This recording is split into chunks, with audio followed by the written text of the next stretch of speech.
മണിപ്പൂരിൽ സംഭവിക്കുന്ന കാര്യങ്ങൾ ഇനിയും നമ്മളെ വേദനിപ്പിക്കുകയാണ്.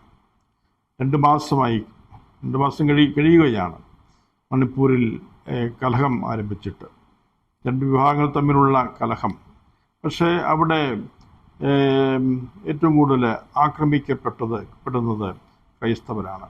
300ഓളം ക്രൈസ്തവ ദേവാലയങ്ങൾ നശിപ്പിക്കപ്പെട്ടു.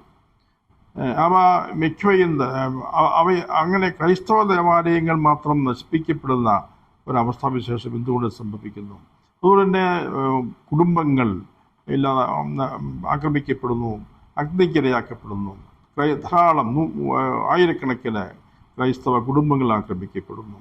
2 വിഭാഗം, കുക്കിയും മെയ്തൈ വിഭാഗത്തിൽപ്പെട്ട അവർ തമ്മിലാണ് കലഹം എന്ന് പറയുമ്പോഴും ഈ 2 വിഭാഗത്തിലും പെട്ടവരിൽ ക്രൈസ്തവർക്കാണ് ഈ പീഡനം ഏൽക്കേണ്ടി വരുന്നത്.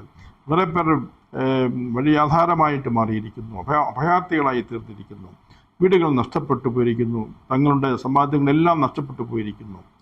അങ്ങനെയുള്ള ഒരവസ്ഥയാണ് അവിടെ. ഇത്രയുമൊക്കെ കലഹങ്ങളുണ്ടായിട്ട്, ഈ സംഘർഷമുണ്ടായിട്ട്, വളരെയധികം ആൾക്കാരുടെ ജീവൻ നഷ്ടപ്പെട്ടിട്ട് സർക്കാർ ഇതുവരെയും വ്യക്തമായൊരു നടപടി സ്വീകരിച്ചിട്ടില്ല എന്നുള്ളത് വാസ്തവത്തിൽ വളരെ വേദനിപ്പിക്കുന്ന ഒരു കാര്യമാണ്. അത് കേന്ദ്ര സർക്കാരും നടപടികൾ എടുക്കുന്നില്ല, സംസ്ഥാന സർക്കാരും നിസ്സംഗതയിൽ കഴിയുന്നു. ഇങ്ങനെ ഒരു സർക്കാരിന് ഇങ്ങനെ നോക്കി നിൽക്കാൻ സാധിക്കും? ഈ രാജ്യത്തിലെ അവർ നേതൃത്വം കൊടുക്കുന്ന, അവർ സംരക്ഷണം നൽകേണ്ട ഈ രാജ്യത്തിലെ ജനതകൾ ഇതുപോലെയുള്ള നാശം സംഭവിക്കുമ്പോൾ കൈയും കെട്ടി നോക്കി നിൽക്കുന്ന ഒരു ഭരണ സംവിധാനം തീർച്ചയായിട്ടും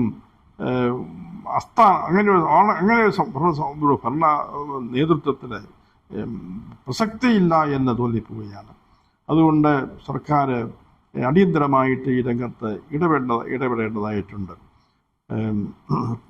തീർച്ചയായിട്ടും സർക്കാർ മനസ്സ് വയ്ക്കുന്നുവെങ്കിൽ ഈ അക്രമം പണ്ട്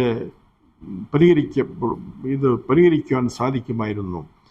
എന്തോ ഇവിടെ ഒരു നിഗൂഢമായ ഒരു അജണ്ടയുണ്ടോ എന്ന് സംശയിച്ചു പോവുകയാണ്. ക്രൈസ്തവരെ ഉന്നം വെച്ചുള്ള കരുതിക്കൂട്ടിയുള്ള ഒരു ആക്രമണമാണോ എന്ന് സംശയിച്ചു പോകുന്ന അവസ്ഥയാണുള്ളത്. അതുകൊണ്ട് സർക്കാരിന് ആത്മാർത്ഥതയുണ്ടെങ്കിൽ ശക്തമായിട്ട് ഇടപെടണം. നമ്മുടെ രാജ്യം ഒരു മതേതരത്വ രാജ്യമാണ്. എല്ലാ മതങ്ങൾക്കും സ്വതന്ത്രമായിട്ട് ജീവിക്കുവാൻ, അവരുടെ വിശ്വാസം സംരക്ഷിക്കുവാൻ, അത് പ്രകാശിപ്പിക്കുവാൻ, അത് പ്രഘോഷിക്കുവാൻ ഒക്കെയുള്ള സ്വാതന്ത്ര്യം നൽകുന്ന ഒരു രാജ്യമാണ് ഇന്ത്യ. അതാണ് ഇന്ത്യയുടെ ഭരണഘടന. എല്ലാ മതങ്ങൾക്കും സ്വാതന്ത്ര്യമുണ്ട്. പക്ഷേ ഇവിടെ ആ മതേതരത്വം അവഗണിക്കപ്പെടുന്നു, വിസ്മരിക്കപ്പെടുന്നു, ക്രൈസ്തവർ ഇവിടെ പീഡിപ്പിക്കപ്പെടുന്നു എന്നുള്ളതൊരു യാഥാർത്ഥ്യമായിട്ട് മാറുകയാണ്.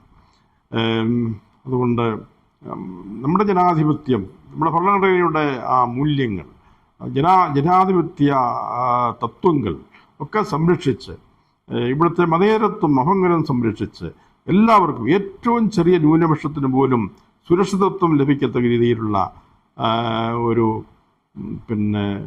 ഭരണമാണ് നമുക്ക് ആവശ്യമായിരിക്കുന്നത്. അതാണ് ഭരണഘടന അധിഷ്ഠിതമായ ഒരു ഭരണം നടത്തുന്ന സർക്കാരിൻ്റെ ചുമതല എന്ന്, ആ കാര്യം സർക്കാർ വിസ്മരിക്കരുത് എന്ന് പ്രത്യേകമായിട്ട് ഓർമ്മിപ്പിക്കുകയാണ്.